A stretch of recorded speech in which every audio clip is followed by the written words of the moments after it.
These are the steps leading up to the courtroom on the second level. And these were also the final steps of the outlaw, Ed Maxwell, who was hung here.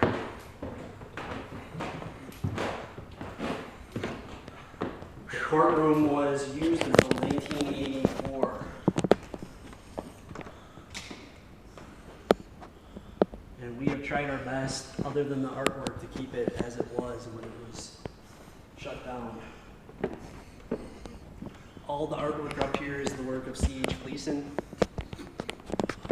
He was very prolific, so there's artwork of his that turns up out west as well, because he eventually moved out west. This was actually peeled off a wall.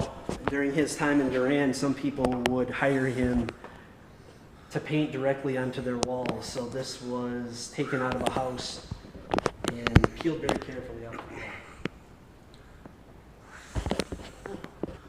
One of the neat things about the courtroom here is, again, the opportunity for photos. We invite people to sit up on the bench where the judge sat, pound the gavel.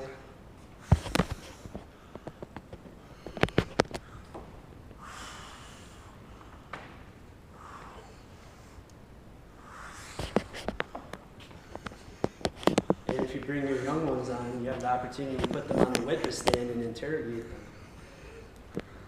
And then if you have some other kids or folks along, they can sit in the jury and pass a judgment on whoever's sitting in the witness stand.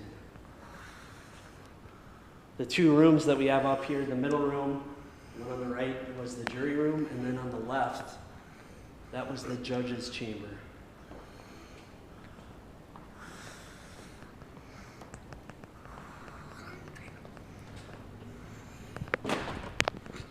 The one painting up above here is the finishing shot that Gleason did. That was commissioned, so he painted that in the 1890s, early 1890s, I believe. And so he was paid $50 for that. And that sat in the Bain store, the Amoco station later. Helen Parkhurst, who was in room 1 downstairs, she would come up here in the 1890s when she was young, because the Teachers Institutes were held up here in the courtroom, and she just wanted to take it all in because she knew from an early age she wanted to teach.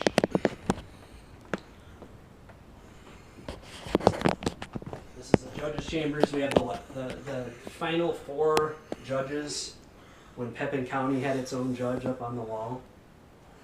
And that's Judge Riedner up on that wall. Wow, look at that chair.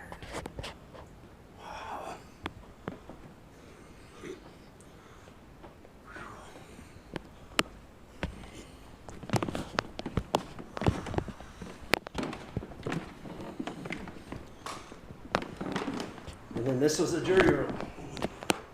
So the 12 jurors would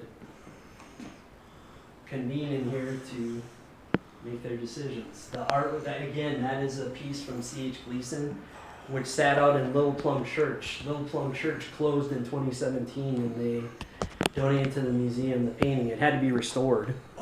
And we also have photos over the years from Little Plum Church of the congregation.